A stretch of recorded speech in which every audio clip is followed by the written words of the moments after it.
Kenny, and welcome to Theme Class. So for today's theme, we're going to talk about winter and all the fun holidays and things we do during the winter season.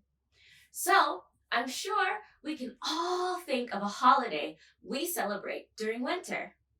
Can you think of what holiday I'm thinking about? Well, it's Christmas, of course. At the end of the year, we always celebrate Christmas. Different people celebrate Christmas in different ways. Here at Learning Tree, we celebrate by having our Christmas concert.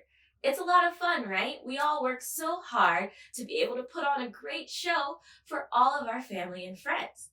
But Christmas isn't the only holiday that's celebrated, and there are different ways to celebrate. For example, something we often do during Christmas is decorate a Christmas tree. I just decorated my Christmas tree last night. So, this isn't a real Christmas tree, but I thought I could use it to show some of the things we put on a Christmas tree. We can already see here a star on the top. But did you know not everyone puts a star on top of their Christmas tree? Some people prefer angels. At my house in America, my mom always puts an angel on the top of the tree. And then you can put other silly things up there too, like a snowman or whatever is fun. One of the things we put on our Christmas tree are ornaments. These ornaments are gold and red.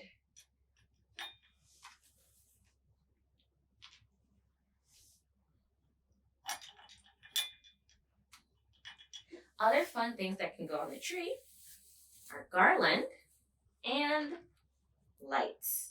Now my tree is pretty small, but maybe I can put just a little bit of garland and a little bit of lights on it.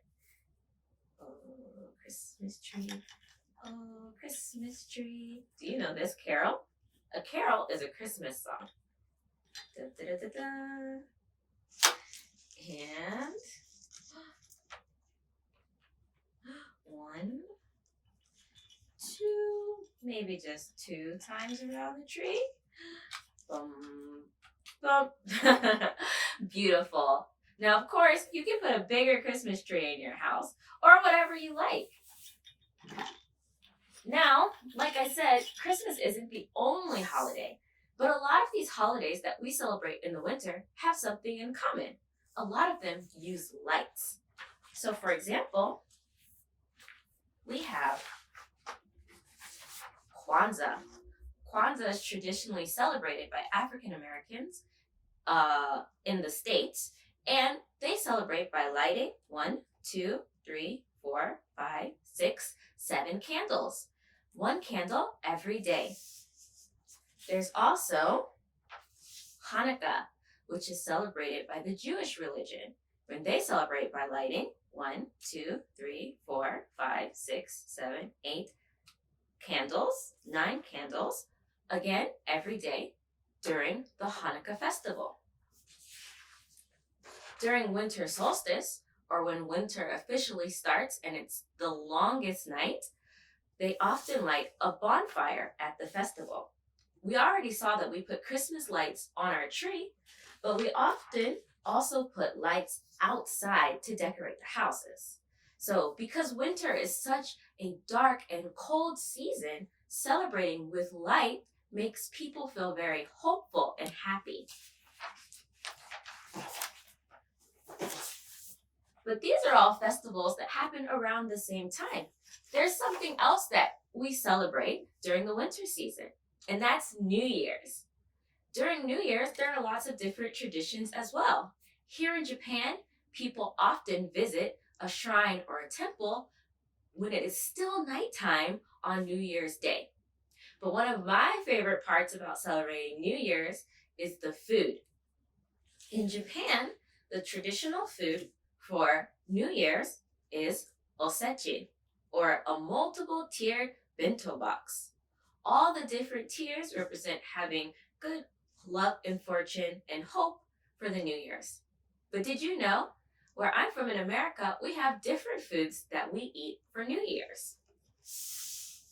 I'm from Southern America, and in the South, there are certain foods we have to eat every year in order to have a great year. One of them is Dun, da, da, da. This is called Hoppin' John's. Why? I don't know. It's a pretty silly name, but it's a very simple food. It's just black-eyed peas and rice. There can be other things in there as well. We can see some okra and some onions, but as long as you have black-eyed peas and rice, you can make Hoppin' John's. This food is eaten for good luck in the new year. Another food that you have to eat are collard greens. Now, collard greens are a kind of leafy green, like spinach.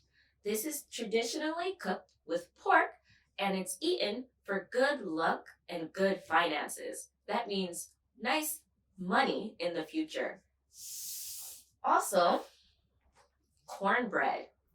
This is a bread made out of cornmeal instead of flour, and it also represents good fortune. So, usually, during New Year's, we have to eat at least these 3 foods.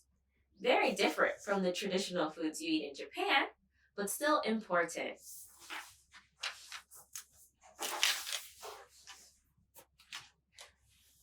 Now, something else we often think about in winter is snow. But sadly, it doesn't snow everywhere. Sometimes we get snow in Tokyo, but sometimes we don't.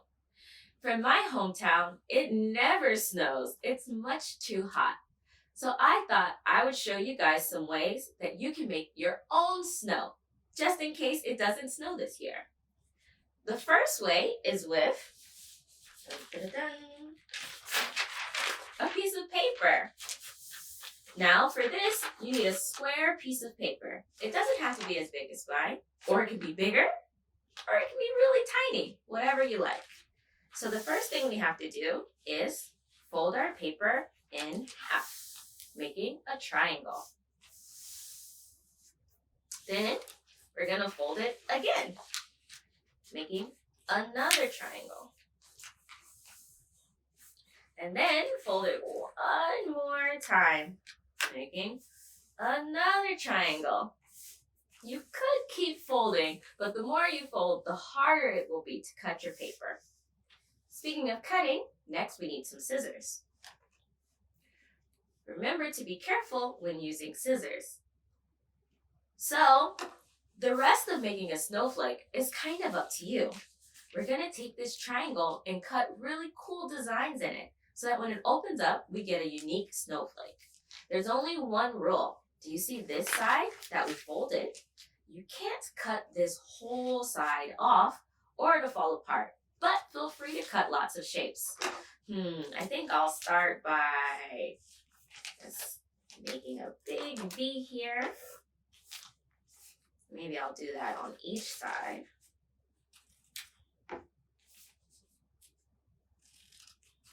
I wonder how this will look. All right, that seems like a good start. Then maybe I'll do a zigzag pattern. Oh, I should stop there. I don't want to cut off the whole side. Maybe a circle and another circle.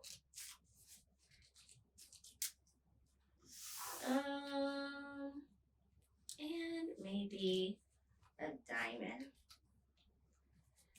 All right, I think I'll stop there, but you can keep going and cut as many shapes as you like.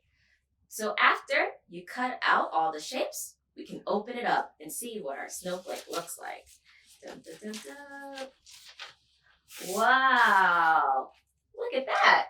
That's a pretty cool snowflake. Just like real snowflakes, all of our snowflakes can be unique, meaning special. Did you know that no 2 snowflakes look alike? Well, if you make your own snowflake, you can make lots of different ones to put around your house. All right, so this is one way of making snow.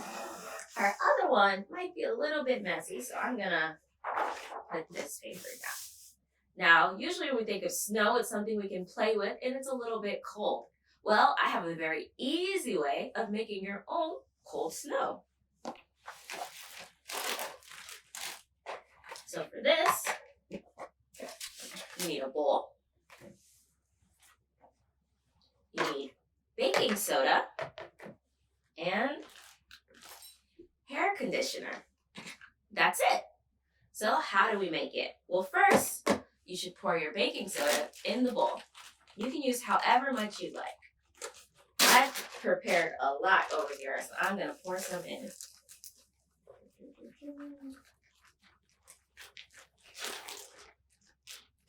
Okay. Next, you start adding your hair conditioner. And that's it. Just add a little bit, stir it until it's the consistency or the texture that you want. I'll put this conditioner in. And mix.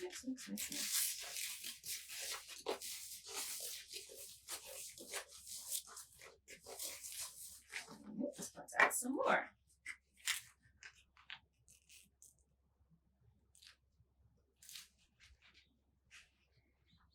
And mix.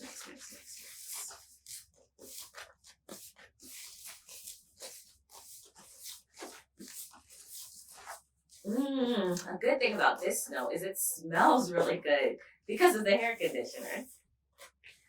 Oh, it's getting there. Maybe just a little bit more conditioner. Squeeze. And mix.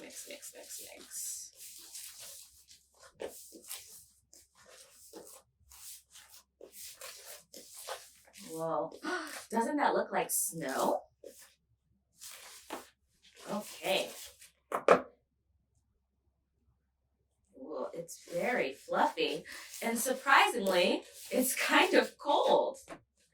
That's because when the baking soda mixed with the conditioner, it has a reaction, which changes its consistency, or how it feels.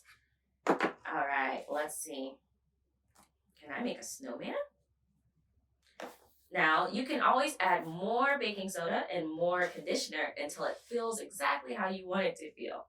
But if you don't find any snow outside, you can have a fun time making your own snow inside.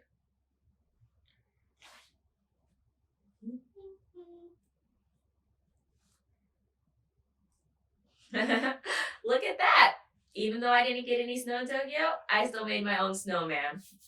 Well, thank you guys. I hope you had fun learning about different winter holidays, and I hope to see you guys make your own snow. All right, see you next time.